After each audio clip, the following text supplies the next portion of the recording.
আল্লাহ নবী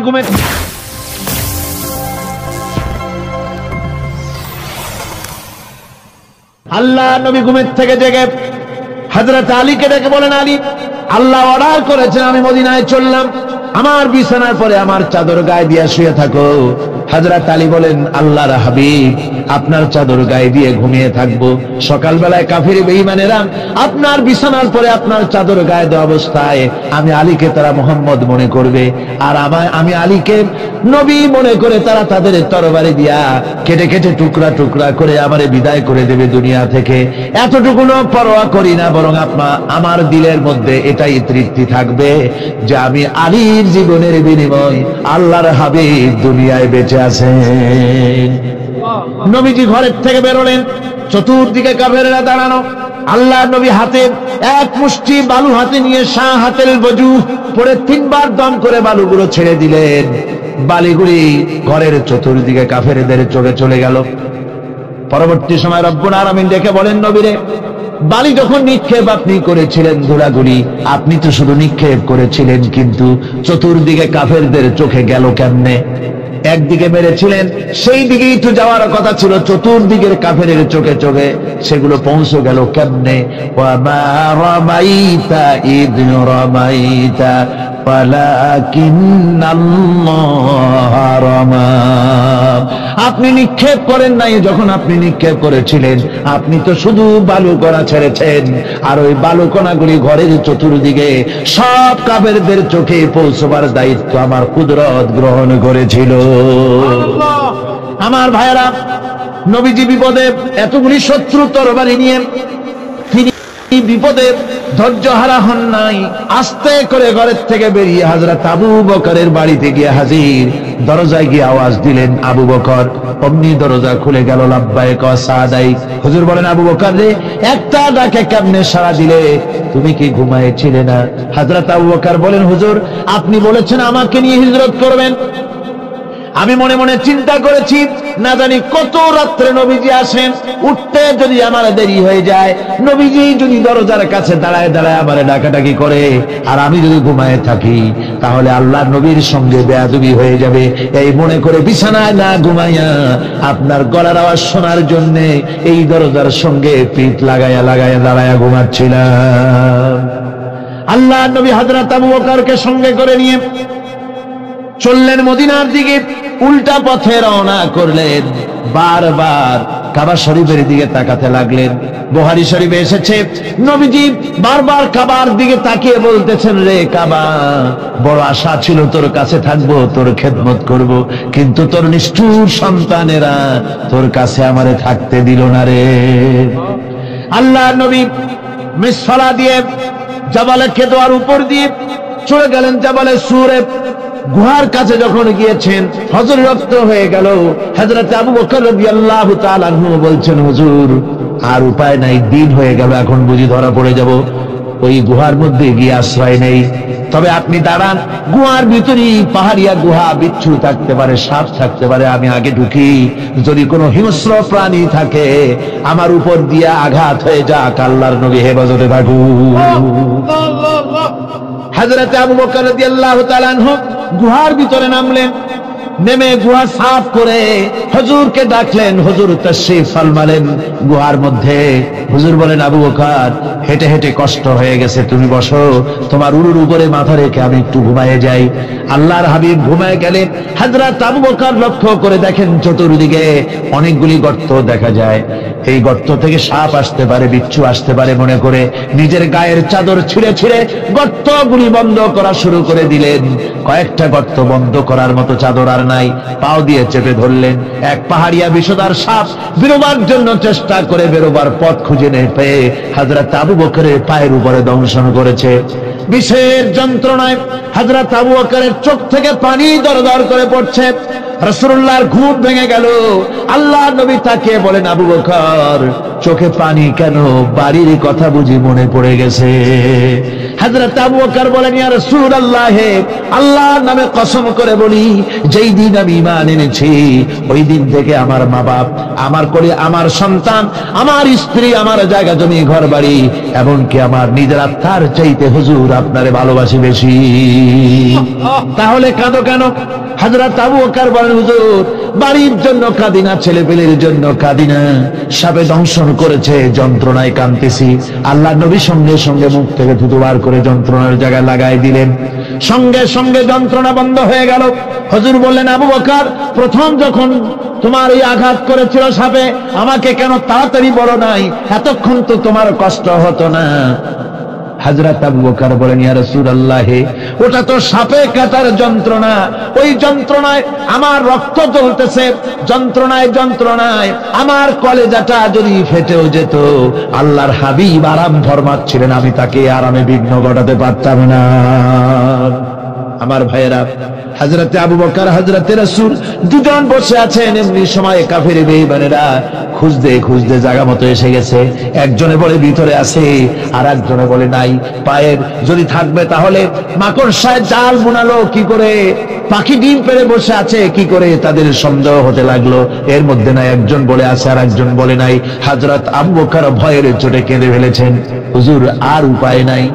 এই যে অবস্থা, এই অবস্থার ভিতরে, এই অবস্থার ভেতরেও আল্লাহ নবী এতটুকু ঘাবড়ে যান নাই। শত্রুরা তরবারি নিয়ে এসেছে, সুযোগ পেলেই একটু তাকালেই দেখতে পাবে, তুলে মেরে ফেলে দেবে। আল্লাহর হাবিব মোটেই ধৈর্য হারালেন না, এতটুকু হতাশ হলেন না। আল্লাহ পাকের হাবিব তার সাথীকে কি বললেন? তখন কোরআনে কারীম সূরা তাওবার মধ্যে আল্লাহ তা উদ্ধৃত করেছেন মুমিনদের জন্য, ইযহুমা ফিল গার إذ يقول لصاحبه لا تحزن إن الله معنا। ও আমার সাথী, ও বন্ধু, ভয় করো না, চিন্তা করো না, আমরা মাইনরিটি নই, আমরাই মেজরিটি। তার কারণ আল্লাহ আমাদের সাথে আছেন। সুবহানাল্লাহ বিহামদিহি, আল্লাহ আমাদের সাথে আছে। আর বন্ধুগণ, কোরআনে কারীমে রব্বুল আলামিন বলেন, فأنزل الله سكينته عليه وأيده بجنود لم تروها। আল্লাহ পাক তার মনের মধ্যে গভীর প্রশান্তি এবং স্বস্তি দান করলেন, আর এমন সৈন্য দিয়ে সাহায্য করলেন যে সৈন্যদেরকে তোমরা দেখতে পাও না। এভাবে করে রব্বুল আলামিন মুমিনদের বিপদে আপদে মুসিবতে সব সময় আল্লাহ পাক মুসলমানদেরকে সাহায্য করেছেন। জোরে বলেন সুবহানাল্লাহ। মুমিনদের সাহায্যকারী আল্লাহ। তাই ইসলামী আন্দোলনের সাথে যারা আছে, যারা কর্মী, যারা নেতা, যারা মুমিন, যারা ঈমানদার, মেঘের মতো প্রচন্ড কালো মেঘ হয়ে চতুর্দিক থেকে অন্ধকারের মতো সে এসেছে বিপদ। কোন বিপদ বিপদ না, আল্লাহ পাক সাহায্যকারী। কে সাহায্যকারী? জোরে বলেন, সাহায্যকারী কে? আল্লাহ সুবহানাহু ওয়া তাআলা, তিনি সাহায্যকারী, ভয় নাই। আল্লাহ পাকের উপর ঈমান আনলে পরে কলিজার ভিতরে দুর্জয় সাহসের সৃষ্টি হয়ে যায়, কোনো ভয় অন্তঃকরণে তারা থাকে না। আল্লাহ পাক সাহায্য করেন। আর আল্লাহর উপরে ঈমান আনলে পরে রব্বুল আলামিন বলেছেন, ইয়া আইয়ুহাল্লাযীনা আমানু হাল আদুল্লুকুম আলা তিজারাতিন তুনজিকুম মিন আযাবিন আলীম। এমন একটা ব্যবসার কথা কি বলবো না যে ব্যবসায় তোমাদেরকে জাহান্নামের আযাব থেকে বাঁচায় দেবে। তার প্রথম কাজই হলো আল্লাহর প্রতি ঈমান আনা। ঈমান আনলে পরে এই সমস্ত গুণ তৈরি হয়ে যায়। আর ঈমানে সবচাইতে উপকৃত হয় সমাজের লোকেরা, রাষ্ট্রের লোকেরা, পরিবারের লোকেরা, দেশের মানুষ উপকৃত হয় মুমিনদের দিয়ে ঈমানের কারণে।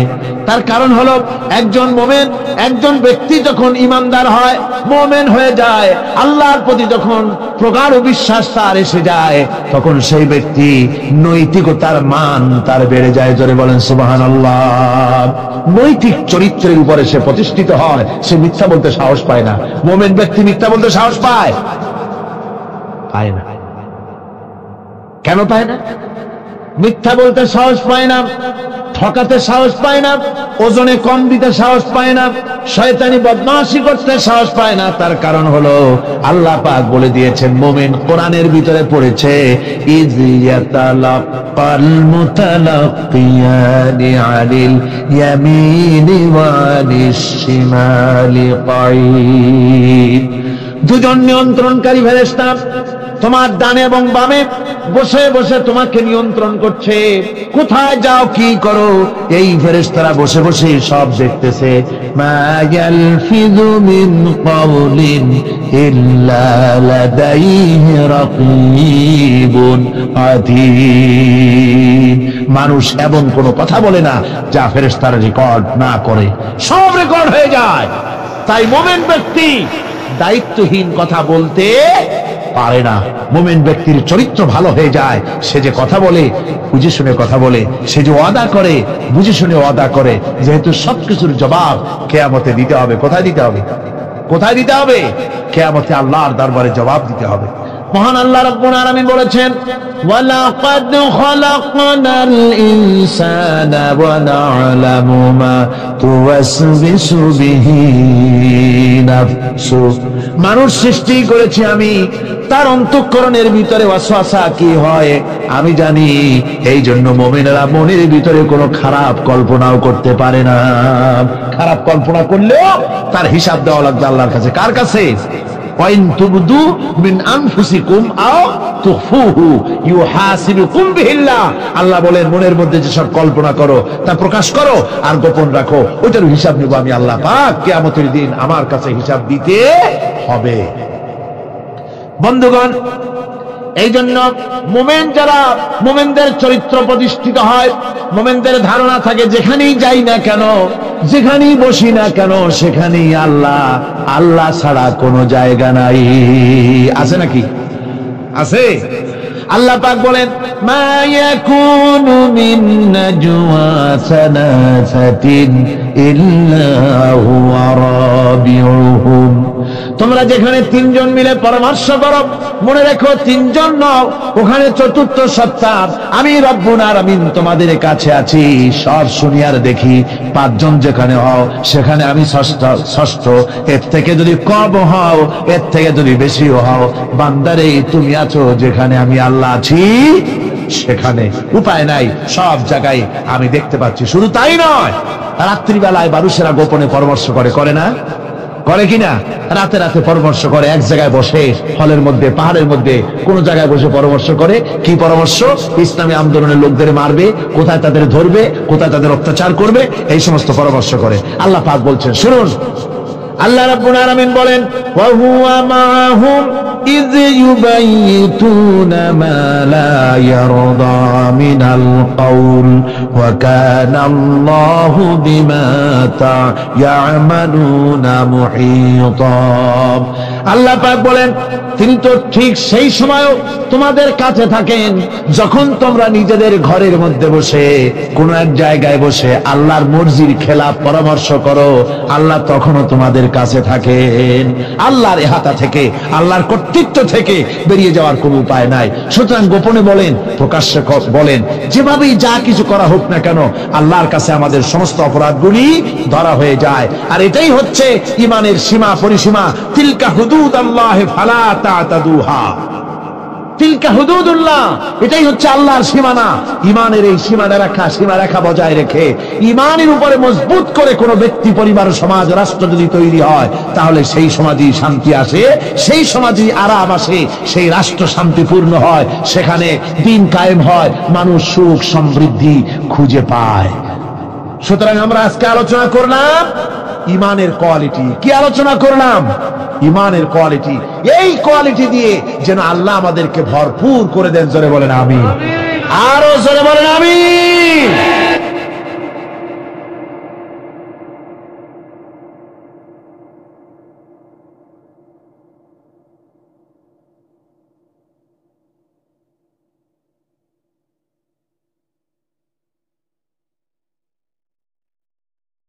একবার রাসূল পাক সাল্লাল্লাহু আলাইহি সাল্লামের কাছে একজন মুশরিক এসেছেন, তার কাছে একটা ভাঙ্গা মূর্তি। হুজুর জিজ্ঞেস করলেন, তোমার মূর্তিটা ভাঙা কেন?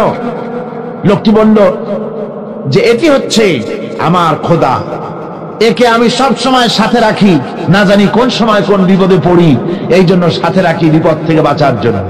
পথিমধ্যে আমার প্রকৃতির ডাক এলো, পেশাব পায়খানায় যাওয়ার প্রয়োজন হলো, তো মনে করলাম এমন জায়গায় এই খোদা নিয়ে যাওয়া উচিত নয়।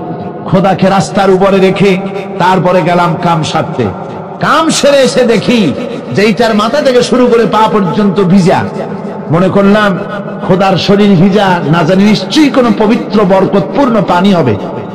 তো এই বরকতপূর্ণ পানি আমি নিজে একটু টেস্ট করলাম, জিহ্বা দিয়া চাটলাম, খাইলাম, দেখলাম যে কেমন কেমন গন্ধ আসে, আর কি একটা টক টক জাতীয় বিশ্রী রকমের। তো মনে করলাম পবিত্র পানি এরকমের গন্ধ হবে কেন? এদিক ওদিক তাকালাম, তাকিয়ে দেখি দূরে একটা কুকুর দাঁড়ানো, তার নিচের থেকে পানি টপকাচ্ছে। তখন ভাবলাম যে আসলে কোন বরকতের পানি এটা। আমি তখন রাগ করে এইটা ঠ্যাং ধরে আছাড় মারলাম যে তুই কি খোদা না তুই একটা হুদা? তুই তো নিজেরই ঠেকাতে পারিস না বিপদ থেকে, তা আমারও ঠেকাবি কি করে? হাদিস শরীফ এসছে, রাসূল পাক সাল্লাল্লাহু আলাইহি সাল্লাম তখন হেসে দিয়েছিলেন। সে হাসিতে হুজুরের দন্ত মোবারক বিকশিত হয়েছিল, শরীর মোবারক কেঁপে উঠেছিল। হুজুর জিজ্ঞেস করলেন, আমার কাছে কি বক্তব্য এসেছো? লোকটি বলছে, হুজুর আমার কাছে আজকে এসব জিনিসের ব্যর্থতা অসারতা ধরা পড়েছে, আমি তৌহিদের আশ্রয় নিতে এসেছি। আল্লাহর নবী বললেন, পড়ো লা ইলাহা ইল্লাল্লাহু মুহাম্মাদুর রাসূলুল্লাহ। মুমিন ব্যক্তি আত্মমর্যাদার সৃষ্টি হয় তার কলিজার মধ্যে, আত্মসম্ভ্রম, আত্মসম্মান। সে কারো কাছে মাথা নত করবে না, তার কারণ সে জানে আমি যার গোলাম তিনি হচ্ছেন সকল ক্ষমতার উৎস। সকল ক্ষমতার উৎস কে? চিল্লায় বলতে হবে, সকল ক্ষমতার উৎস কে? কিন্তু আমার দেশের পার্লামেন্ট, আমার দেশের সংসদ, এই সংসদে নেতা নেত্রীরা সেখানে বসে বলেন সকল ক্ষমতার উৎস, সকল শক্তির উৎস জনগণ। বলেন এরকম, সকল ক্ষমতার উৎস জনগণ।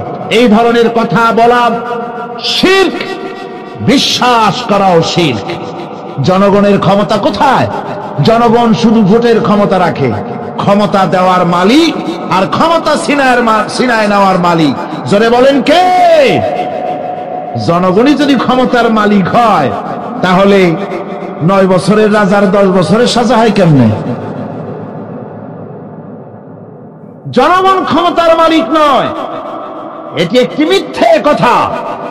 এই কথাটি শিরক, কোন মুসলমানের কথা বিশ্বাস করা উচিত নয়। কথা বুঝতে পেরেছেন? কোন মুসলমানের বিশ্বাস করা উচিত নয়।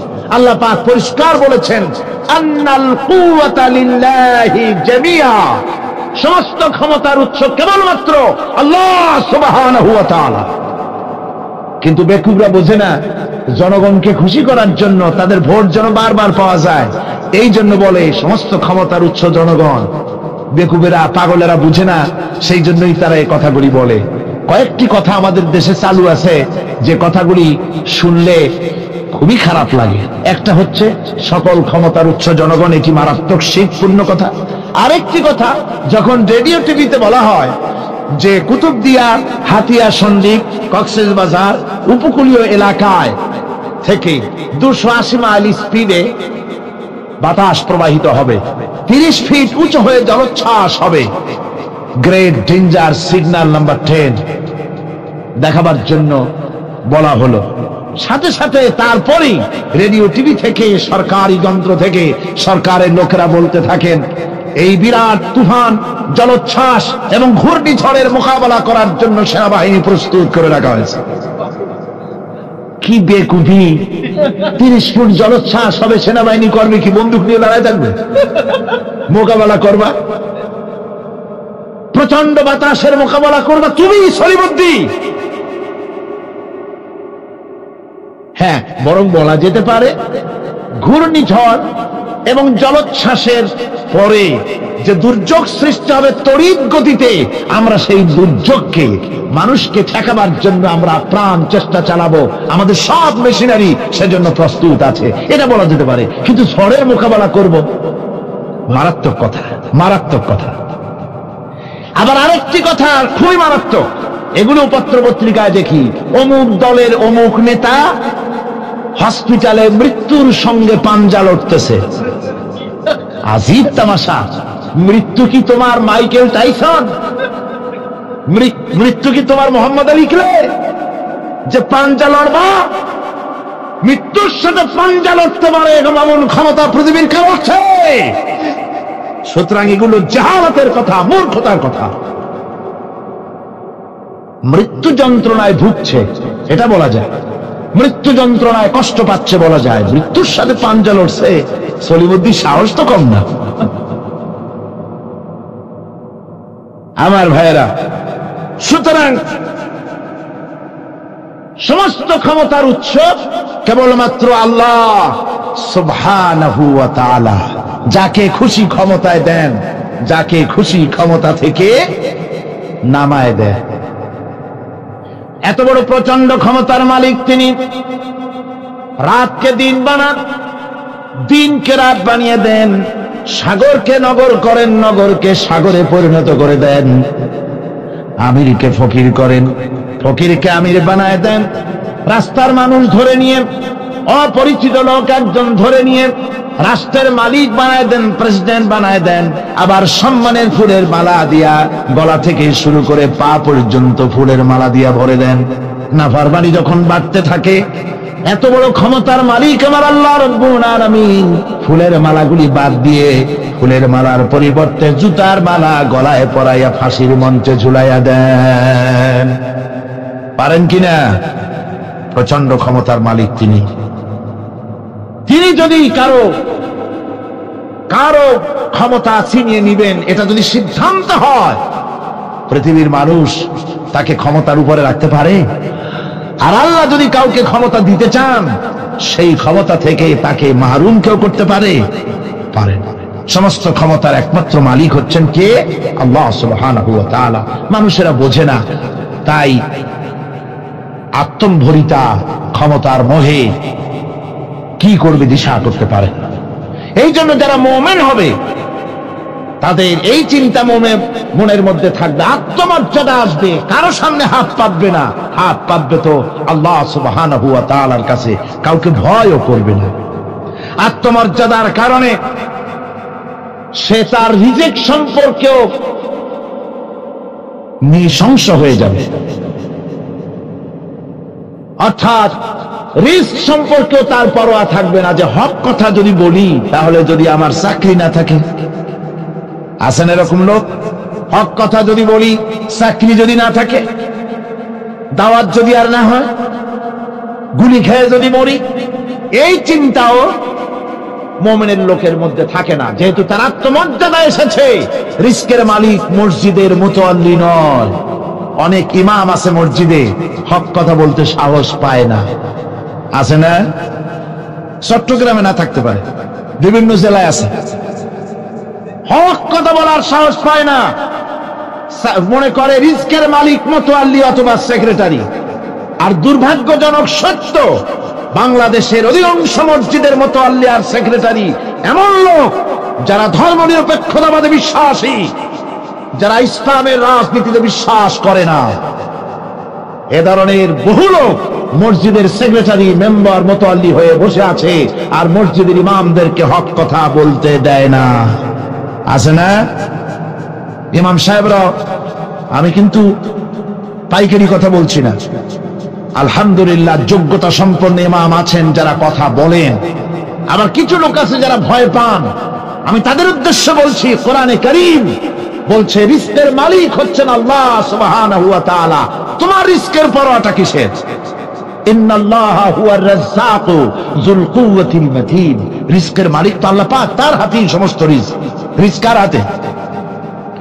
বাংলাদেশ পৃথিবীর দ্বিতীয় বৃহত্তম মুসলিম দেশ, এই দেশে বসে মসজিদে কথা বলতে ভয় পায়। মুসলমানের মসজিদে বসে কথা বলতে ভয় পায়। কিন্তু ভারতের দিকে তাকান, ভারতের দিল্লির জুমা মসজিদের ইমাম আব্দুল্লাহ বুখারী, লোকটার জন্য দোয়া এসেই যায় দিল থেকে।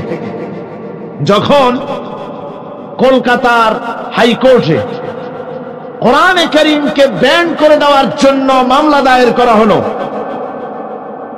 দিল্লির জুমা মসজিদের ইমাম বক্তৃতা করলেন। সেই বক্তৃতার ক্যাসেট আমার কাছে পৌঁছানো হয়েছিল। আমি বক্তৃতা যখন শুনছিলাম আমার মনে হচ্ছিল যেন তার মুখ থেকে আগুন বর্ষণ হচ্ছে। তিনি বলতেছিলেন যে এই ভারতকে আমরা সাজায়েছি, এ ভারতকে আমরা পাতা পল্লব দিয়ে, শাখা প্রশাখা দিয়ে, ফুল দিয়ে, ফল দিয়ে গোটা ভারত 850 বছর বসে আমরা সাজিয়েছি। এ ভারতের কুতুব মিনার আমার, এ ভারতের তাজমহল, শীষমহল, এ ভারতের দেওয়ানি আম, দেওয়ানি খাস, এ ভারতের যা কিছু দেখার, যা কিছু সৌন্দর্য সব মুসলমানেরা করেছে। সেই মুসলমানদের কলিজা, সেই মুসলমানদের রূহ, গোটা পৃথিবীর মুসলমানদের মহৎ, পৃথিবীর শ্রেষ্ঠ নেয়ামত আল্লাহ রাব্বুল আলামিনের আখেরি কালাম কোরআনের বিরুদ্ধে কেস হয়েছে। আব্দুল্লাহ বুখারী বলছেন, এই কোরআনের বিরুদ্ধে কোরআন ব্যান করার মতো রায় যদি ভারতের কোন জজ মুখ দিয়ে উচ্চারণ করে কোরআন ব্যান করা হলো, তিনি বলছেন আমি ভারতের জুমা মসজিদের ইমাম শুধু নই, ভারতের 20 কোটি মুসলমানের ইমাম আমি। তিনি বলছেন যদি কোরআনে কারীমকে ব্যান করার রায় ঘোষণা করবে যে জজ, সে জজকে আমি পায়ের নিচে তলায় ধরে বাম হাত দিয়ে তার জিহ্বাটা টেনে ছিঁড়ে ফেলে দেব। আমার দেশে ভারতের মসজিদের ভেতরে ইমামরা যে কথা বলতে সাহস পায়, আমার দেশের মসজিদের অনেক ইমাম আগে যারা একটু সাহস পেত, এখন আবার অনেকের মধ্যে কোন কোন জেলায়, চিটাগং না কিন্তু কোন কোন জেলায় সাহস একটু কমে গেছে। তার কারণ কিছু বেয়াদব রাজনীতিক তারা বলেছে মসজিদের মধ্যে রাজনীতি করতে দেওয়া হবে না। ওরা হচ্ছে বেয়াদব, জোরে বলেন ওরা কি? আরো জোরে বলেন ওই সব রাজনীতিবিদরা কি? তার কারণ হচ্ছে মসজিদে কি বলা হবে আর কি বলা হবে না তোমার মতো বেয়াদব রাজনীতিবিদের কাছ থেকে তাকে জিজ্ঞেস করবে না। এ ফয়সালা হয়েছে 1400 বছর আগে। মসজিদে কি বলতে হবে আর না হবে তা শিক্ষা দিয়েছেন জনাবে মুহাম্মদ রাসূলুল্লাহ সাল্লাল্লাহু আলাইহি ওয়াসাল্লাম।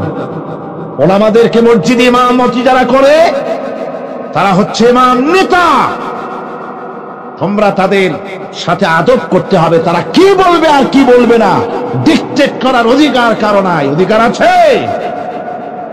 সুতরাং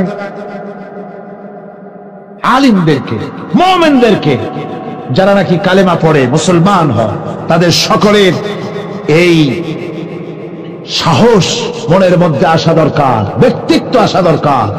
কারো পরোয়া নাই, পরোয়া করব শুধুমাত্র আল্লাহ, রিস্কের মালিক তিনি। আল্লাহ রাব্বুল আলামিন বলেছেন ওয়ামা মিন দাব্বাতিন ফিল আরদি ইল্লা আলাল্লাহি রিজকুহা। এই পৃথিবীর বুকে এমন কোন বিচরণশীল জীব নাই যে জীবের রিজকের দায়িত্ব আমি আল্লাহ আমার নিজ হাতে গ্রহণ করি নাই।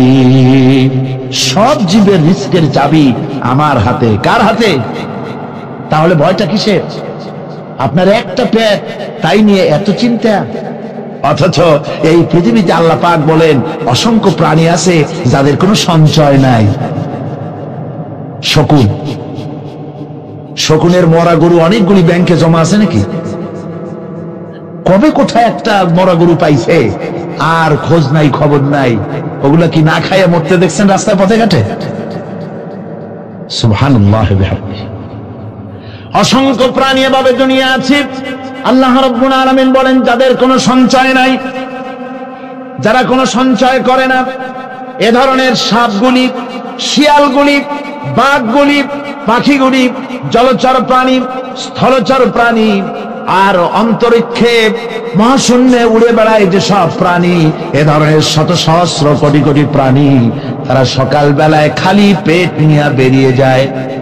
খালি পেট নিয়ে সকাল বেলায় বেরিয়ে গেল, আবার সন্ধ্যায় যখন বাসায় ফেরে সমস্ত প্রাণীগুলির পেট আল্লাহ রব্বুল আলামিন ভরে দেন। সুবহানাল্লাহ। একটা প্রাণীও খালি পেটে বাড়ি ফেরে না। সুবহানাল্লাহ, সুবহানাল্লাহ। অথচ তাদের কিন্তু জন্ম নিয়ন্ত্রণের ব্যবস্থাও নাই। জঙ্গলে যত প্রাণী আছে তারা কি কোনদিন মিছিল করে এসে বলেছে বাংলাদেশ সরকার আমাদের জঙ্গলের মধ্যে কোনো খোঁজ খবর তা আপনারা রাখেন না, এখানে বাচ্চা কাচ্চা বেশি হইতেছে আর খাওয়াইতে পারি না, এবার কিছু পরিবার পরিকল্পনার ওষুধপত্র পাঠান? কোনদিন বলেছে? বলে নাই, বলবেও না। কে খাওয়ায়? আল্লাহ পাক খাওয়া, আল্লাহ পাক খাওয়া। সুতরাং আল্লাহ রাব্বুল আলামিন রিজকের মালিক, একথা বিশ্বাস করতে হবে। সেই বিশ্বাসের অর্থ এই নয় যে আপনি চুপ করে বসে থাকবেন আর ফেরেশতারা রান্না করে আপনারে রূপচান্দাবাজ খাওয়াই দিয়ে যাবে, এরকম না। বিশ্বাস করতে হবে, কাজ করতে হবে, এর ফলে আল্লাহ রাব্বুল আলামিন রিজকের ব্যবস্থা করবেন। ঈমান আনার পর প্রথম যে কোয়ালিটিটা হবে সেই কোয়ালিটি হচ্ছে পার্সোনালিটি, আত্মসম্ভ্রম, আত্মমর্যাদা। দুনিয়ায় কারোর সামনে মাথা সে নত করবে না, মাথা নত করবে কেবলমাত্র আল্লাহর কাছে। সে বিশ্বাস করবে খাইরিহি ওয়া শাররিহি মিনাল্লাহি তাআলা, ভালো মন্দ সব কার কাছ থেকে হয়? আল্লাহর কাছ থেকে হয়। সে কিছুতেই বিশ্বাস করবে না যে কোনো মাজারের কাছে গেলে, কবরের কাছে গেলে আমার তকদির পাল্টে যাবে, কোন মোমেন তা বিশ্বাস করবে না। কথা বুঝতে পেরেছেন? ভালো করার মন্দ করার সত্তা মালিক আল্লাহ সুবহানাহু ওয়া তাআলা। এরপরে 2 নম্বরের যে কোয়ালিটি সৃষ্টি হবে মুমিনের মধ্যে ঈমান আনার পর, সে গুণটা হচ্ছে সে বিনয়ী হবে। বিনয়, বিনম্রতা তার এক বৈশিষ্ট্য হবে। বিনয় এবং বিনম্রতার বৈশিষ্ট্য হবে। তার কারণ হচ্ছে ঈমান আনার পরে সে জানতে পেরেছে আল্লাহ রাব্বুল আলামিনের কর্তৃত্ব থেকে বেরিয়ে আসার ক্ষমতা কারো নাই। অহংকার করে যাব কোথায়? আস্ফালন করে যাব কোথায়? আল্লাহর রাজত্বের বাইরে, আল্লাহর ক্ষমতার বাইরে যাওয়ার ক্ষমতা তো কারোই নাই। সুতরাং অহংকার তার মধ্যে জায়গা পাবে না। আল্লাহ পাক দুনিয়ার সমস্ত মানুষের জিনকে পরিষ্কার করে বলেছেন, ইয়া মাশারাল জিন্নি ওয়াল ইনস ইন ইসতাতাতুম আন তানফুযু মিন আকতারিস সামাওয়াতি ওয়াল আরদ فانفذوا لا تنفذون إلا بسلطان। হে পৃথিবীর মানুষেরা আর জেনেরা, যদি সম্ভব হয় আমার আকাশের নিচের থেকে, জমিনের উপর থেকে বেরিয়ে যা। লা তানফুয, বেরিয়ে যেতে পারবে না। আমি আকাশ এবং জমিন থেকে যদি সম্ভব করতে পারো বেরিয়ে যা। আর যদি কোনো আকাশ থাকে তার নিচে যা, আর যদি কোনো জমিন থাকে তার উপরে যাও। এমন দেশ যদি পাও যেখানে আমার আলো ছাড়া কোনো আলো আছে, আমার বাতাস ছাড়া কোনো বাতাস আছে, আমার চাঁদ সূর্য ছাড়া কোনো চাঁদ সূর্য আছে, যাও সেখানে। আল্লাহ রাব্বুল আলামিন বলেন নাই এরকম যাওয়ার কোনো উপায় নাই। আমি আল্লাহ রাব্বুল আলামিন আকাশ আর জমিন দিয়ে প্যাকেট করে রেখেছি, আটকায় রেখেছি। আমার রাজত্ব থেকে, আমার ক্ষমতা থেকে, আমার কর্তৃত্ব থেকে বেরিয়ে যাওয়ার ক্ষমতা কোনো মানুষের নাই, কোনো জিনের নাই, কোনো প্রাণীর নাই। সুবহানাল্লাহ। মানুষ হচ্ছে অহংকার কিসের হবে? তোমরা হচ্ছ ফকির। আল্লাহ পাক বলছেন ওয়াল্লাহুল গনিয়্যু ওয়া আনতুমুল ফুকারা। আল্লাহ হচ্ছেন গনি। আল্লাহ কি? গনি, বেনিয়াস, বেপরোয়া। ফাআলুল লিমা ইউরিদ, যা খুশি তাই করে, কারো মুখাপেক্ষিতির নয়। কোরআনে কারীমে রব্বুল আলামিন বলেছেন, নবী আপনি আমার ব্যাপারে, আমার গুণাবলীর ব্যাপারে বলুন। কুল হুয়াল্লাহু আহাদ। পড়েন সবাই, কুল হুয়াল্লাহু আহাদ আল্লাহুস সামাদ লাম ইয়ালিদ ওয়া লাম ইউলাদ ওয়া লাম ইয়াকুল লাহু কুফুয়ান আহাদ। আল্লাহ পাক বলেন, বান্দারে ও আমার নবী আপনি বলুন, আল্লাহ পাক এক এবং একক, তিনি নিরঙ্কুশ, তিনি বেনিয়াস, তিনি কারো মুখাপেক্ষী নন, তিনি কাউকে জন্ম দেন নাই, তাকেও কেউ জন্ম দেয়নি। আকাশ এবং জমিনে আল্লাহর সমকক্ষ কেউ নাই। তোমরা হচ্ছ ফকির আর আমি আল্লাহ হচ্ছে বেনিয়াস। লিল্লাহি মা ফিস সামাওয়াতি ওয়া মা ফিল আরদ, আকাশে যা আছে জমিনে যা আছে সব আল্লাহ, সব কার? আল্লাহ পাকের। সুতরাং কিসের অহংকার, কিসের মাতবাড়ি? মানুষ পেছনের কথা ভুলে যায়, মোটেই চিন্তা করে না। একটু আগে যারা ক্ষমতায় ছিল আজকে তারা ক্ষমতা হারা, আজকে যারা ক্ষমতায় এলো তারা আবার ক্ষমতা মসনদে বসে দুনিয়ার সব বিপদ আপদ ভুলে যায়। কি করে আরো বেশি লুটপাট করা যায়, আরো বেশি মানুষকে শোষণ করা যায়, মানুষ এই চিন্তাই করে। অহংকারে ক্ষমতার দর্পে ফেটে পড়ে, চিন্তা করে না পেছনের কথা। আল্লাহ রাব্বুল আলামিন বলেন, যারা নাকি মুমিন বান্দাদের বিনয় এবং বিনম্রতা তাদের মধ্যে সৃষ্টি হয়ে যাবে, তার কারণ হলো আল্লাহ পাক বলেছেন, ওয়ালা তামশি ফিল আরদি মারহান ইন্নাকা লান তাখরিকাল আরদা ওয়া লান তাবলুগাল জিবালা তুলা। ওয়ালা তামশি ফিল আরদি মারহান, আমার জমিনের উপরে অহংকার করে পা ফেলো না। তুমি কি পারবে অহংকার করে আমার জমিনটাকে ফাটাই দিতে? কি বলেন, পারা যাবে? অহংকার করে জমিনের উপরে লাথি মারেন জোরে, জমিন ফাটবে? ফাটবে না, আপনার পা ছিঁড়ে যাবে। আপনি কি পারবেন অহংকার করে পাহাড়ের উচ্চতা লাফ দিয়ে ছাড়াই যেতে পারবেন? তাও পারবেন না। সুতরাং আল্লাহ পাকের উপরে ঈমান আনলে পরে তাদের মাথা এভাবে নত হয়ে যায়, অহংকার তাদের মধ্যে জায়গা পায় না। অহংকার কিসের? কিসের অহংকার তোমার? মানুষ তার জন্মের কথা, কোরআনে কারীম বলে মানুষ কি তার জন্মের কথা স্মরণ করে না? তোমার তো এমন অবস্থা ছিল, দুনিয়ায় উল্লেখযোগ্য বিষয়বস্তু হিসাবে তুমি পরিগণিত ছিলে না। তুমি হচ্ছ, তোমার জন্মের উৎস কথা হচ্ছে এক ফোঁটা নাপাক পানি, এমন নাপাক পানি যা শরীর থেকে নির্গত হলে পরে গোসল করা ওয়াজিব হয়ে যায়। এমন এক ফোঁটা নাপাক পানি যার জন্মের উৎস, তার আবার অহংকার কিসের? পৃথিবীতে অহংকার যারাই করলো আল্লাহ পাক তাদেরকে ভালো করে দেখায় দিলেন। নমরুদকে দেখায়ছেন, ফেরাউনকে দেখায়ছেন, যুগের ছোট ছোট নমরুদ ফেরাউন যেখানে যেখানে খুদে খুদে ফেরাউন হয়েছে আল্লাহ সকলকেই দেখিয়ে দিয়েছেন, দেন নাই? দেখিয়ে দিয়েছেন। সুতরাং মাথা নিচু করে চলতে হবে, বিদ্যার বড়াই করা চলবে না। কত লেখাপড়া করেছো তুমি? এমএ পাস করেছো, তাতে কি হয়েছে? সবে মাত্র বর্ণবোধ পড়েছো, জ্ঞানের রাজ্যে পা ঢুকিয়েছো, এখনো কিছু শেখনি। টাইটেল পাস করেছো, তো কি হয়েছে? কদ্দুর শিখেছো?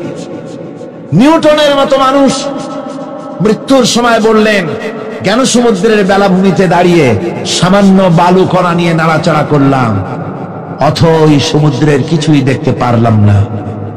শেখ সাদি রহমতুল্লাহ আলাইহি ইন্তেকালের সময় বলেছেন, মালুম শোধ কি হিচ মালুম না শোধ, সারা জীবন সাধনা করে বুঝিলাম ইহা যে কিছুই বুঝিলাম না।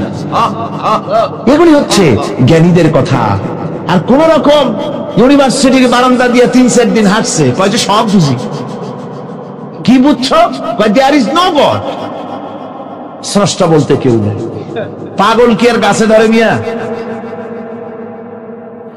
সুতরাং বিদ্যার বড়াই চলবে না, স্বাস্থ্যের বড়াই চলবে না, অর্থের বড়াই চলবে না। অর্থের বড়াই করবে, কত অর্থ তোমার হয়েছে? আল্লাহ যদি ইচ্ছে করেন ব্রেনের মধ্যে, মগজের মধ্যে এমন টিউমার করে দিবেন, মগজের মধ্যে এমন ক্যান্সার করে দেবেন, হার্টের ভিতরে এমন ক্যান্সার লাগায় দিবেন, 14 গোষ্ঠী বিক্রি করলে ঔষধের পয়সা হবে না। পারবে কিনা আল্লাহ কোন, জোরে বলবেন পারবেন কিনা? এমন বহুত অসুখ আছে ডাক্তাররা বোঝেই না ঔষধ দেবে কি। হযরত ইউনূস আলাইহিস সালাম মাছে তারে গিলে ফেলে দিল, হতাশায় তিনি হার্ট ফেল করেন নাই। মাছের পেটের মধ্যে যদি কেউ চলে যায়, বেরিয়ে যাওয়ার জন্য কোনো ব্যাকডোর আছে নাকি কোন? পালাবার কোন রাস্তা আছে? মাছের পেটের জানালা দরজা আছে কিছু? কিছুই নেই। তিনি হতাশ হলেন না, মাছের পেটের ভেতরে বসে হযরত ইউনূস আলাইহিস সালাম বুক ভরা আশা নিয়ে আল্লাহর দরবারে তিনি ঘোষণা করলেন, লা ইলাহা ইল্লা আনতা সুবহানাকা ইন্নী কুনতু মিনাজ জালিমিন। পড়েন না সবাই, লা ইলাহা ইল্লা আনতা সুবহানাকা ইন্নী কুনতু মিনাজ জালিমিন। হযরত ইউনূস আলাইহিস সালাম বললেন, আল্লাহ তুমি ছাড়া কোনো ইলাহ নাই, তোমার পবিত্রতা ঘোষণা করছি, আমি জালিমদের অন্তর্ভুক্ত হয়ে গেছি। তিনি যখন চিল্লাচ্ছিলেন, মাছির পেটের ভিতরে বসে যখন কাতরুক্তি করতেছিলেন, আল্লাহ বুঝি তখন শোনেন নাই সে কথা? কি বলেন? আল্লাহ বুঝি তখন তন্দ্রায় বা নিদ্রায় ছিলেন না? আল্লাহ পাক কি ঘুমান? তন্দ্রায় যান? লা তাখুযুহু সিনাতুন ওয়ালা নাওম। আল্লাহ রাব্বুল আলামিন বলেন, কোন তন্দ্রা বা নিদ্রা আল্লাহ রাব্বুল আলামিনকে স্পর্শ করে না। হযরত ইউনূস আলাইহিস সালাম যখন মাছের পেটের ভিতরে বসে চিৎকার মারলেন, আল্লাহ পাক বলেন, ইউনূস রে, তোমার ওই ডাক কেউ শোনে নাই, দুনিয়ার কোন রাজা বাদশাহ শোনে নাই, দুনিয়ার কোন বন্ধু বান্ধব তোমারও শোনে নাই, কিন্তু আমি তোমার আরশের মালিক আমি রব্বুল আলামিন শুনেছি। শুধু শুনি নাই, সঙ্গে সঙ্গে জবাব দিয়ে দিয়েছি। ফাস্তাজাবনা লাহু ওয়া নাজ্জাইনাহু মিনাল গাম্মি। পড়েন, ফাস্তাজাবনা লাহু ওয়া নাজ্জাইনাহু মিনাল গাম্মি ওয়া কাযালিকা নুজিল মুমিনিন। আল্লাহ পাক বলেন, আমি জবাব দিলাম। মাছের পেটের ভিতরে বেদনা শুরু হয়ে গেল, মাছ আর তলদেশে শুয়ে থাকতে পারলো না, সাঁতরাতে পারলো না, মাছ ভেসে উঠল উপরে। পেটের যন্ত্রণায় মাছ কিনারায় চলে এসে বমি করে দিতে পারলে যেন বাঁচি, এই অবস্থা মাছের হলো। কিনারায় চলে এলো, বমি করে ইউনূস আলাইহিস সালামকে ফেলে দিল, মাছও বাঁচলো, ইউনূস আলাইহিস সালামও বাঁচলো। আল্লাহ রাব্বুল আলামিন বলেন, মুমিনেরা শোনো, শুধু ইউনূসকে নয়, ওয়া কাযালিকা নুজিল মুমিনিন। এইভাবে করে মুমিন বান্দারা যদি আমাকে ডাকে, আমার কাছে যদি হাত ফাইলায়, আমি আল্লাহ রব্বুল আলামিন মুমিনদের এভাবে বিপদ মুক্ত করে দেই। আল্লাহ পাক বিপদ মুক্ত করে দেন। ওয়া মান ইয়াত্তাকিল্লাহা ইয়াজআল লাহু মাখরাজা। আল্লাহকে যে ভয় করে, আল্লাহ তার জন্য রাস্তা খুলে দেন। জোরে কোন সুবহানাল্লাহ। দেখেন, ইউসুফ আলাইহিস সালাম, জুলাইখা তাকে আটকায় ফেলেছে ঘরের মধ্যে, তালা দেওয়া, খিল দেওয়া, সিটকানি মারা, পালাবার পথ নাই, চতুর্দিকে উলঙ্গ নগ্ন চিত্র। আর এই সুন্দরী যুবতী নারী জুলাইখা তার প্রেম নিবেদন করেছে হযরত ইউসুফের কাছে। যৌবনে ভরা টকবগে যৌবনের যুবক হযরত ইউসুফ আলাইহিস সালাম, সৌন্দর্যের পিরামিড, বাঁচার কোনো পথ নাই জুলাইখার কুপ্রবৃত্তি চরিতার্থ করে দেওয়া ছাড়া। কিন্তু হযরতে ইউসুফ আলাইহিস সালাম আল্লাহ রাব্বুল আলামিনকে ডাকলেন, হতাশায় ভেঙে পড়লেন না, আল্লাহকে ভয় করলেন, আল্লাহকে ডাকলেন। আল্লাহকে ডেকে, আল্লাহকে ভয় করে তালাবদ্ধ দরজার দিকে যখন দৌড় মারলেন, রব্বুল আলামিন আপন কুদরতে দরজার তালাগুলি খুলে দিলেন।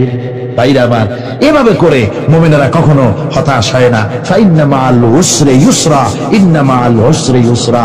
মনে রাখতে হবে, দুঃখ কষ্টের সাথে থাকে সুযোগ সুবিধা, আর প্রত্যেক অসচ্ছলতার সাথে থাকে উদার সচ্ছলতা। এর কোনো বিপরীত কখনই হয় না। আল্লাহ রাব্বুল আলামিন এইভাবে করে মুমিনদেরকে বলেছেন যেন তারা হতাশায় ভেঙে না পড়ে।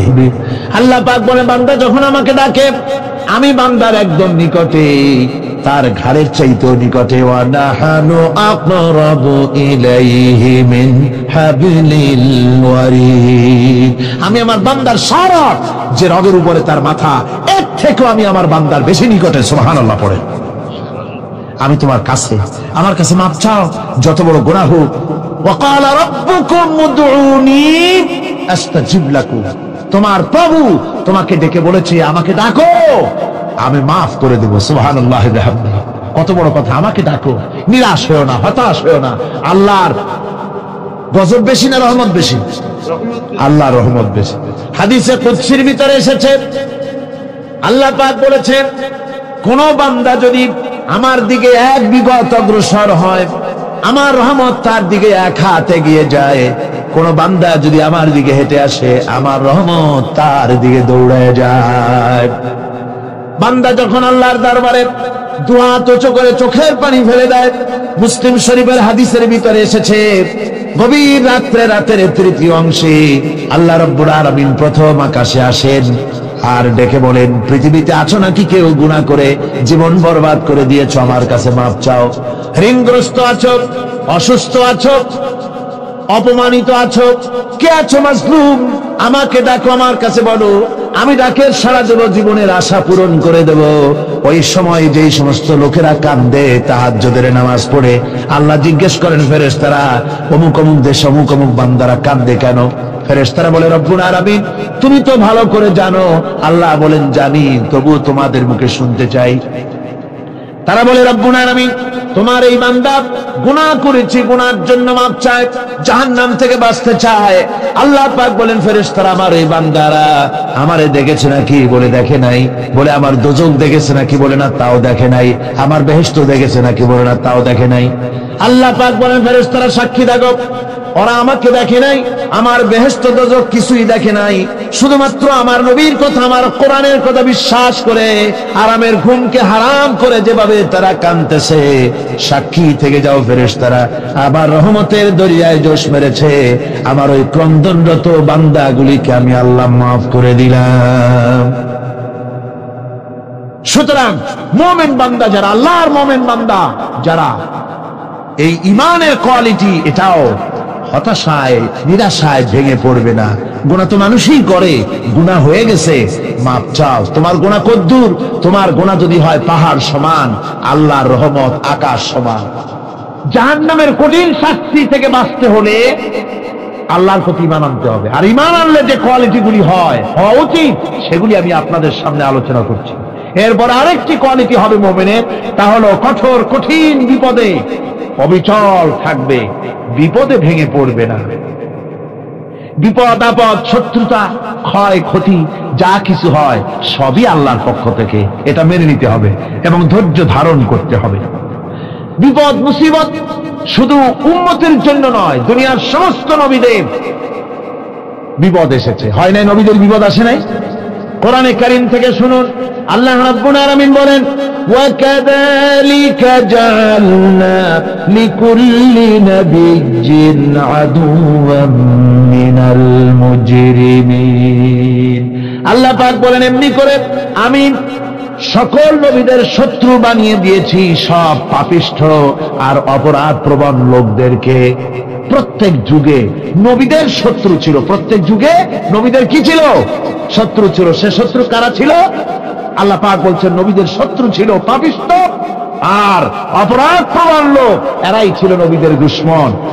রাসূলগণের অবস্থা যদি এই হয়, তাহলে তার উম্মত, ওই দিনের ধারক বাহক যারা, তাদের বুঝি বিপদ আপদ হবে না নাকি? হবে কিনা? তো ইসলামের বিরোধিতা যারা করে, কোরআনের পরিভাষায় বলা হয়েছে ইসলামের দুশমন, নবীদের দুশমন।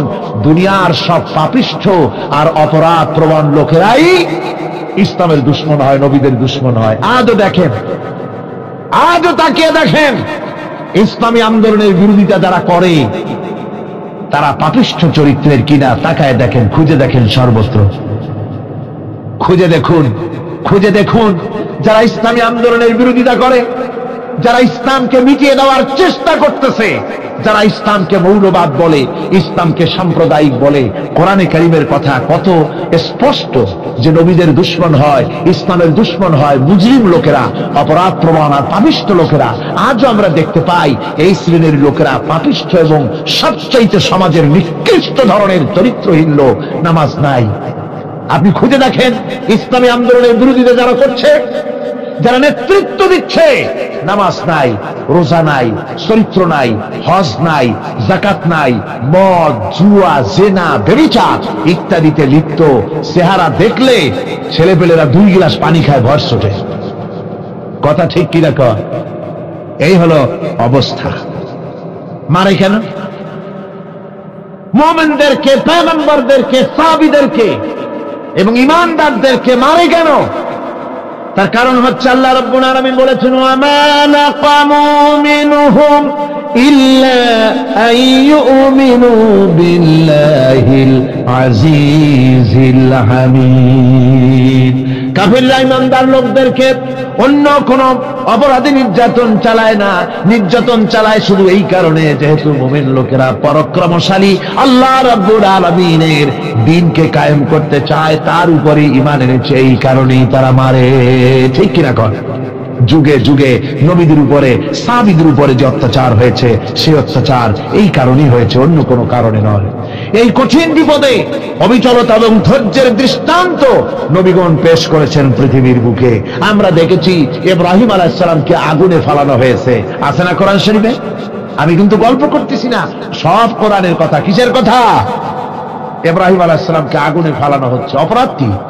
অপরাধ হচ্ছে হযরত ইব্রাহিম আলাইহিস সালাম দাওয়াত দিয়েছেন, লা ইলাহা ইল্লাল্লাহ। জোরে পড়েন, লা ইলাহা ইল্লাল্লাহ, লা ইলাহা, লা ইলাহা ইল্লাল্লাহ মুহাম্মাদুর রাসূলুল্লাহ। হযরত ইব্রাহিম আলাইহিস সালাম দ্বীনের দাওয়াত দিয়েছেন, এক আল্লাহর দাওয়াত দিয়েছেন, ঈমানের দাওয়াত দিয়েছেন। আর কোন অপরাধ ছিল না। নমরুদ সহ্য করতে পারল না। কোরআনে কারীমের মধ্যে সব কথাগুলি আল্লাহ পাক এই জন্য বিধৃত করেছেন, এই জন্য কোরআনে কারীমের মধ্যে সব কথা উঠায় দিয়েছেন, যাতে করে মুমিনেরা বিপদ আসলে পরে যেন ঘাবড়ে না যায়। ইব্রাহিম আলাইহিস সালামকে আগুনে ফেলানো হচ্ছে। ফেরেশতা বলছে, ইব্রাহিম তোমারে আগুনে ফেলায় দাও, হতেছে আমার কাছে সাহায্য চাও, আমার কাছে ক্ষমতা আছে, আগুনগুলো উঠায় নমরুদের বংশ জ্বালায় দেব। হযরত ইব্রাহিম ফেরেশতার কাছে সাহায্য চাইছিলেন নাকি? তিনি বললেন, ফেরেশতা তোমার কাছে সাহায্য কেন চাইব? আমি তো এমন কোন অন্ধ আল্লাহর ইবাদত করি না যেই অন্ধ স্রষ্টা তার গোলামের দুঃখ দুর্দশা না দেখেন। আমি তোমার কাছে সাহায্য চাইব না। হযরত ইব্রাহিম আলাইহিস সালাম পাস করলেন। কি বলেন, পাস করছেন না? ঈমানের পরীক্ষায় পাস। আগুনের মধ্যে হযরত ইব্রাহিমকে যখন ফেলানো হচ্ছে, রব্বুল আলামিন আগুনের প্রতি নোটিশ করে দিলেন, ইয়া নারু কুনি বারদাও ওয়া সালামান আলা ইব্রাহিম। আগুন আমার ইব্রাহিমের জন্য শান্তিদায়ক, ঠান্ডা হয়ে যা। এখন কি আর আগুনের বাপের ক্ষমতা আছে ইব্রাহিমের পোড়ানো? আর ক্ষমতা নাই। আমার বন্ধুগণ, ইব্রাহিম আগুনের ভিতরে আরামে বসা আছেন, আর ওদিকে নমরুদ বসে বসে দেখতেছে দূর থেকে। ইব্রাহিম তো জ্বলে না, গায়ের মধ্যে আগুন জ্বলে গেল। ডাক দিয়া কয়, আগুন তোর হলো কি? কেন জ্বালাইতে পারিস না আমার দুশমন রে? হলোটা কি তোর? তোর কি জ্বালানো শক্তি বন্ধ হয়ে গেল নাকি? আগুনের ভিতর থেকে জবাব এলো, নমরুদ রে, আমার ভিতরে জ্বালানো শক্তি আছে কি নাই যদি প্রমাণ করতে চাও, টেস্ট করতে চাও, তুই নিজে আয়, তোরে শুদ্ধ তামাম দুনিয়া জ্বালাই দিতে পারি, ইব্রাহিমের এক গাছা পশমও জ্বালাইতে পারি না। তার কারণ হচ্ছে আমি হচ্ছি মাখলুক, আল্লাহ হচ্ছেন খালিক। আল্লাহ আমাকে বলেছেন না জ্বালাতে, তুমি 1000 বার বললেও আমি ইব্রাহিমকে জ্বালাইতে পারবো না। কোরআনে কারিমে ঘটনা বলে মুমিনদেরকে সাহস দেওয়া হচ্ছে, মুমিনেরা দ্বীনের কাজ করতে গিয়ে বিপদ আবাজ আসবে, ঈমানের দাবি হলো বিপদ আসবে, আর বিপদ আসলে ঘাবড়ায় যেও না, মুসিবতে পড়ে চিন্তায় পেরেশানে হয়রান হয়ে যেও না। বিশ্বকবি আল্লামা ইকবাল কি সুন্দর করে বলেছেন, আজ ভি হো জু বিরাহিম কা ইমা पैदा आग कर सकती है एक अंदाज गुलिस्तां पैदा। ইব্রাহিমের ঈমান যদি আজিও কোথাও হয় বিদ্যমান, করতে পারেন অগ্নিকুণ্ডে খুবসুরত এক গুলিস্তান। আজও যদি আগুনের ভিতরে কোন নমরুদ কোন ইব্রাহিমকে যদি ফেলে দেয়, আল্লাহ রাব্বুল আলামিন আজও আগুনকে ফুলের বাগান বানায়া দিবেন। সুবহানাল্লাহ। ভয় পাওয়ার কারণ নাই, চিন্তা করার কোনো কারণ নাই। আমার বন্ধুগণ, হযরতে হুদ আলাইহিস সালামকে যখন সমাজের লোকেরা, রাষ্ট্রের লোকেরা ঘিরে ফেলে দিল, সমাজ শক্তি, রাষ্ট্র শক্তি যখন তাকে ঘিরে ফেলে দিল, ষড়যন্ত্রের পাহাড় তুলে দিল, তারে মেরে ফেলে দিবে, হযরত হুদ দেশ থেকে তার পালায় গেলেন না, ভয় পেলেন না। হযরতে হুদ আলাইহিস সালাম বললেন, কোরআনে কারিমে হযরত হুদের কথা কোট করা হলো, ফাকিদুনি জামিআন সুম্মা লা তুনজিরুন। সম্মিলিতভাবে ষড়যন্ত্র করো আমার বিরুদ্ধে, সবাই মিলে ষড়যন্ত্র করো, সুম্মা লা তুনজিরুন, আর আমাকে এতটুকু অবকাশ তোমরা দিও না। ইন্নী তাওয়াক্কালতু আলাল্লাহি রাব্বি ওয়া রাব্বিকুম, আমি ভরসা করেছি সেই আল্লাহর উপরে, যার কুদরতি হাতের ভেতরে, যিনি আমাদের রব তোমাদেরও রব, আর যার কুদরতি হাতের ভিতরে তামাম পৃথিবীর জানগুলি যার হাতে, সে আল্লাহর উপরে ভরসা করেছি। ষড়যন্ত্র যদ্দূর আছে করতে থাকো, আমি ষড়যন্ত্র পরোয়া করি না। সুবহানাল্লাহ। এটাই হলো মুমিনের কোয়ালিটি। শুধু ঈমান, লা ইলাহা ইল্লাল্লাহ মুহাম্মাদুর রাসূলুল্লাহ, গরুর গোশত খাই, আর রবিউল মাস আসতে পরে ইয়া নবী সালাম আলাইকা, ইয়া রাসূল সালাম আলাইকা, তারপরে গরম গরম জিলাপি আর রসগোল্লা খাইলাম খুব বেশি করে, এর নাম মুমিন নয়। মুমিন হচ্ছে তার চলায় ফেরায়, ওঠায় বসায় সাহসিকতার এক আন্দাজ তৈরি হবে সে। আমার ভাইয়েরা, বিপদে অবিচলতা আমাদেরকে পয়গম্বরেরা শিক্ষা দান করেছেন। আমরা দেখতে পেয়েছি বিশ্বনবী জনাবে মুহাম্মদুর রাসূলুল্লাহ সাল্লাল্লাহু আলাইহি ওয়াসাল্লাম হিজরতের রাত, কাফেররা চতুর্দিকে দাঁড়ানো, হযরত জিবরাইল এসে বলেন, ইয়া রাসূলুল্লাহ, হে কাফেররা চতুর্দিকে ঘিরে দাঁড়িয়েছে, গভীর রাত, এখন হাতে তাদের তরবারি, সকাল হলে পরেই তারা আপনাকে মেরে ফেলে দিবে, তাড়াতাড়ি ওঠেন, মদিনার দিকে চলে যান। আল্লাহ নবী ঘুমের থেকে জেগে হযরত আলীকে ডেকে বলেন, আলী, আল্লাহ অর্ডার করেছেন আমি মদিনায় চললাম, আমার বিছানার পরে আমার চাদর গায়ে দিয়ে শুয়ে থাকো। হযরত আলী বলেন, আল্লাহর হাবিব, আপনার চাদর গায়ে দিয়ে ঘুমিয়ে থাকবো, সকালবেলায় কাফির বেঈমানেরা আপনার বিছানার পরে আপনার চাদর গায়ে দেওয়া অবস্থায় আমি আলীকে তারা মুহাম্মদ মনে করবে, আর আমি আলীকে নবী মনে করে তারা তাদের তরবারি দিয়া কেটে কেটে টুকরা টুকরা করে আমারে বিদায় করে দেবে দুনিয়া থেকে। এতটুকু পরোয়া করি না, বরং আমার দিলের মধ্যে এটাই তৃপ্তি থাকবে যে আমি আলীর জীবনের বিনিময় আল্লাহর হাবিব দুনিয়ায় বেঁচে আছেন। নবীজি ঘরের থেকে বেরোলেন, চতুর্দিকে কাফেররা দাঁড়ানো, আল্লাহ নবী হাতে এক মুষ্টি বালু হাতে নিয়ে শাহ হাতের বজু পরে তিনবার দম করে বালুগুলো ছেড়ে দিলেন। বালিগুলি ঘরের চতুর্দিকে কাফেরদের চোখে চলে গেল। পরবর্তী সময় রব্বুল আলামিন ডেকে বলেন, নবীরে, বালি যখন নিক্ষেপ আপনি করেছিলেন, ধুলাগুলি আপনি তো শুধু নিক্ষেপ করেছিলেন, কিন্তু চতুর্দিকে কাফেরদের চোখে গেল কেমনে? একদিকে মেরেছিলেন, সেই দিকেই তো যাওয়ার কথা ছিল, চতুর্দিকের কাফেরের চোখে চোখে সেগুলো পৌঁছে গেল কেমনে? ওয়ামা রামাইতা ইদ রামাইতা ওয়ালাকিন্নাল্লাহ রামা। আপনি নিক্ষেপ করেন নাই, যখন আপনি নিক্ষেপ করেছিলেন আপনি তো শুধু বালু কণা ছেড়েছেন, আর ওই বালু কণাগুলি ঘরের চতুর্দিকে সব কাফেরদের চোখে পৌঁছবার দায়িত্ব আমার কুদরত গ্রহণ করেছিল।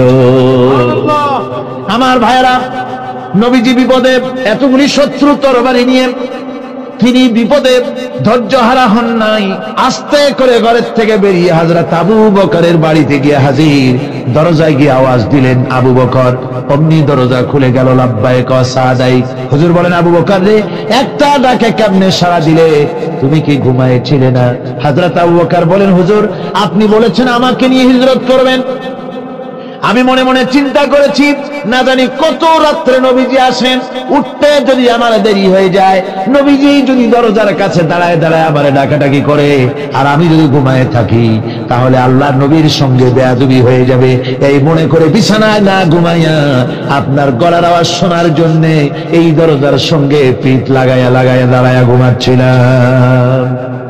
আল্লাহর নবী হযরত আবু বকরকে সঙ্গে করে নিয়ে চললেন মদিনার দিকে, উল্টা পথে রওনা করলেন। বারবার কাবা শরীফের দিকে তাকাতে লাগলেন। বুখারী শরীফে এসেছে, নবীজি বারবার কাবার দিকে তাকিয়ে বলতেছেন, রে কাবা, বড় আশা ছিল তোর কাছে থাকবো, তোর খেদমত করব, কিন্তু তোর নিষ্ঠুর সন্তানেরা তোর কাছে আমারে থাকতে দিল না রে। আল্লাহর নবী মিসফালা দিয়ে জাবালে কেদোয়ার উপর দিয়ে চলে গেলেন জাবালে সুরে। গুহার কাছে যখন গিয়েছেন, হযর রক্ত হয়ে গেল। হযরত আবু বকর রাদিয়াল্লাহু তাআলা আনহু বলছেন, হুজুর আর উপায় নাই, দিন হয়ে গেল, এখন বুঝি ধরা পড়ে যাব, ওই গুহার মধ্যে গিয়ে আশ্রয় নেই। তবে আপনি দাঁড়ান, গুহার ভিতরেই পাহাড়িয়া গুহা, বিচ্ছু থাকতে পারে, সাপ থাকতে পারে, আমি আগে ঢুকি, যদি কোনো হিংস্র প্রাণী থাকে আমার উপর দিয়ে আঘাত হয়ে যাক, আল্লাহর নবী হেফাজতে থাকুন। হযরত আবু বকর রাদিয়াল্লাহু তাআলা আনহু গুহার ভিতরে নামলেন। নেমে গুহা সাফ করে হুজুরকে ডাকলেন। হুজুর তাশরীফ ফরমালেন গুহার মধ্যে। হুজুর বলেন, আবু বকর হেঁটে হেঁটে কষ্ট হয়ে গেছে, তুমি বসো, তোমার উরুর উপরে মাথা রেখে আমি একটু ঘুমায়ে যাই। আল্লাহর হাবিব ঘুমায়ে গেলেন। হযরত আবু বকর লক্ষ্য করে দেখেন চতুর্দিকে অনেকগুলি গর্ত দেখা যায়। এই গর্ত থেকে সাপ আসতে পারে, বিচ্ছু আসতে পারে মনে করে নিজের গায়ের চাদর ছিঁড়ে ছিঁড়ে গর্তগুলি বন্ধ করা শুরু করে দিলেন। কয়েকটা গর্ত বন্ধ করার মতো চাদর আর নাই, পাও দিয়ে চেপে ধরলেন।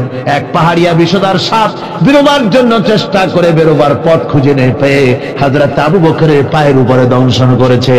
বিষের যন্ত্রণায় হযরত আবু বকরের চোখ থেকে পানি দরদর করে পড়ছে। রাসূলুল্লাহর ঘুম ভেঙে গেল। আল্লাহর নবী তাকিয়ে বলেন, আবু বকর চোখে পানি কেন? বাড়ির কথা বুঝি মনে পড়ে গেছে? হযরত আবু বকর বলেন, ইয়া রাসূলুল্লাহ, আল্লাহর নামে কসম করে বলি, যেই দিন আমি ঈমান এনেছি ওই দিন থেকে আমার মা বাপ, আমার কোলে আমার সন্তান, আমার স্ত্রী, আমার জায়গা জমি ঘর বাড়ি, এমনকি আমার নিজের আত্মার চাইতে হুজুর আপনারে ভালোবাসি বেশি। তাহলে কাঁদো কেন? হযরত আবু বকর বলেন, হুজুর বাড়ির জন্য কাঁদি না, ছেলেপেলের জন্য কাঁদি না, সাপে দংশন করেছে, যন্ত্রণায় কাঁদতেছি। আল্লাহর নবী সঙ্গে সঙ্গে মুখ থেকে থুতু বার করে যন্ত্রণার জায়গায় লাগাই দিলেন। সঙ্গে সঙ্গে যন্ত্রণা বন্ধ হয়ে গেল। হুজুর বললেন, আবু বকর প্রথম যখন তোমার এই আঘাত করেছিল সাপে, আমাকে কেন তাড়াতাড়ি বলো নাই? এতক্ষণ তো তোমার কষ্ট হতো না। হযরত আবু বকর বলেন, ইয়া রাসূলুল্লাহ, ওটা তো সাপে কাটার যন্ত্রণা, ওই যন্ত্রণায় আমার রক্ত জ্বলতেছে, যন্ত্রণায় যন্ত্রণায় আমার কলেজাটা যদি ফেটেও যেত। আল্লাহর হাবিব আরাম ফরমাচ্ছিলেন, আমি তাকে আরামে বিঘ্ন ঘটাতে পারতাম না। আমার ভাইয়েরা, হযরতে আবু বকর হযরতে রাসূল দুজন বসে আছেন। এমনি সময় কাফের বেঈমানেরা খুঁজতে খুঁজতে জায়গা মতো এসে গেছে। একজনে বলে, ভিতরে